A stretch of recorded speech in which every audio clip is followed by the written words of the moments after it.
The industry is trying to tell you hip hop is for kids. The industry is trying to tell you hip hop is no longer a grown man's business. If you don't get in it when you're young, then you're done. So in 2025, I can't be a freshman at sporty-five.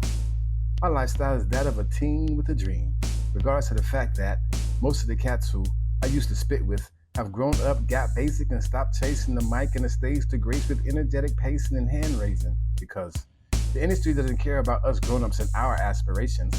So I sit on the steps of my mom's house, blowing smoke out of a mouth thirsty for a platform on which to perform. Headphones on, trying to conjure a brainstorm that thunders, don't conform, Zeus-ing, don't quit.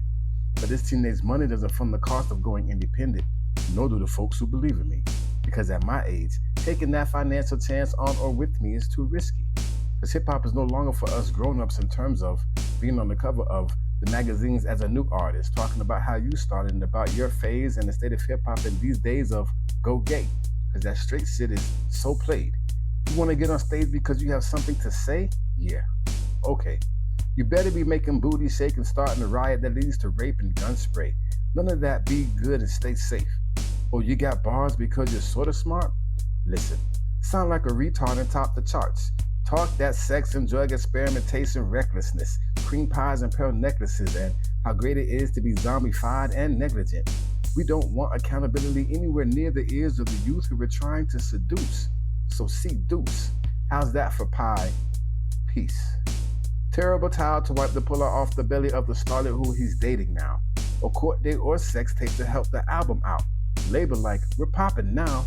Meanwhile, state of mind in disarray, soul in premature decay, the price to pay for being played 30 times a day. The industry is trying to tell you hip-hop is for kids. Because if you haven't made it by the time you're my age, you're supposed to quit. No longer give a shit. Because you're supposed to have kids who you overwork to provide for, who you hardly have time for, so the industry can play parent telling them what to live and die for. Drugged and whored out before pubescence, too tattooed to rescue, depressed and decrepit, in need of a positive message, but sanity has no method. I'm sorry, folks. I'm all out of Jesus quotes, jokes, and anecdotes for panic pokes and petty strokes. Against the ropes, far from hope, close to gross, completely broke, cannot fix. The truth is, you're replaceable. Let's face it, bro. The camel's now mechanical, and the kids want one for Christmas. But this is no longer a grown man's business to provide for his fam and make a difference. The industry is trying to tell you hip-hop is for kids. The industry is trying to tell you hip-hop is no longer a grown man's business, but my grown ass is too stubborn to listen to the gibberish, the gaga google, wee wee pee pee caca cuckoo, mama say, mama sa, mama kusa voodoo. Ooh, fuck a butterfly, I'm trying to catch a smooth criminal. Ooh, ooh. Somewhere out there someone said that's an ill subliminal. And so because of my age, I know my time is minimal. The industry is trying to tell you hip-hop is for kids, but it's not. The industry is trying to tell you hip-hop is no longer a grown man's business, but it's not.